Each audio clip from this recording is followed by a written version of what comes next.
Post Sports Pulse, USA Today Sports. Bob Nightingale, Steve Gardner and Jorge Ortiz give their predictions for the new season.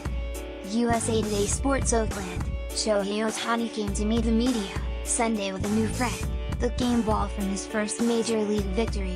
He'd thrown 92 pitches in 6 innings on the Angels' 7-4 win over Oakland, and he wanted a game ball, badly it seemed, although he didn't say so. He'd collected the ball from his first big league hit when he was the Angels' DH Thursday, and gave that to his parents. "They aren't getting this one though. At least not yet. I'll have to think about it," he said when asked where the ball was going. With the exception of a couple of his 92 pitches, Ohtani seemed to have a vivid clarity about where his ball was going Sunday.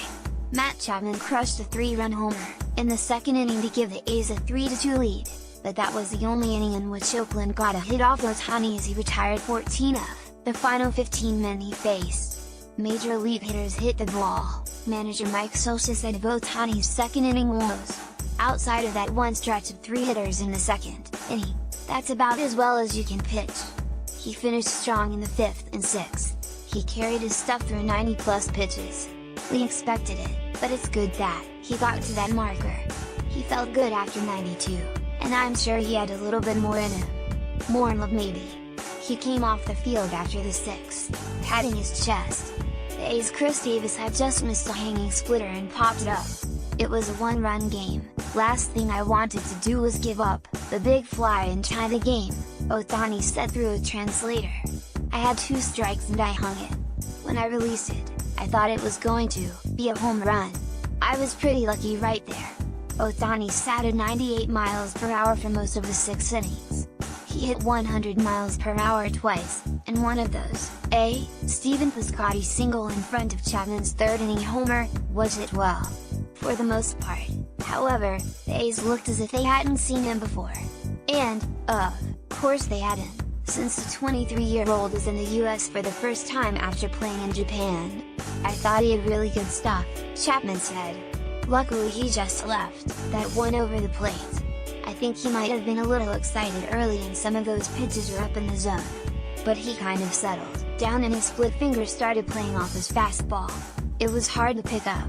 Ohtani, who made his big league batting debut with a 1-for-5 game against the A's on Thursday, became the first player since 1920 to both start separate games as a hitter and as a pitcher when at 1:13 p.m. PT he threw a 96-mile-per-hour fastball for a strike to the A's' Marcus Semien. Much is made of a comparison of Ohtani to Babe Ruth, the most famous combination hitter/pitcher in the sport's history. But the last players to start games both as a hitter and a pitcher in the first 10 games of a season were the Red Sox's Joe Bush and the Dodgers' Clarence Mitchell. At the start of the 1920 season, Ruth made 143 of his 147 career starts between 1914-19. Plans are still unclear as to how often Ohtani will hit, but based on Sunday, finding room for him in the Angels' rotation will be no problem whatsoever. Scioscia said over the weekend that he didn't see a problem with Ohtani batting on a daily throws between starts so he could get a couple of games, probably as the DH, in between starts, depending on schedules and matchups. During spring training, Ohtani pitched in just 2 Cactus League games with a 27.00 ERA, and even when he was throwing in minor league, inter-squad and games, he'd never thrown more than 85 pitches. On Sunday he had 84 pitches through the 5 innings, but with the Angels holding just a 4-3 lead at the time, Scioscia wasn't hesitant to send Ohtani out to pitch the 6th.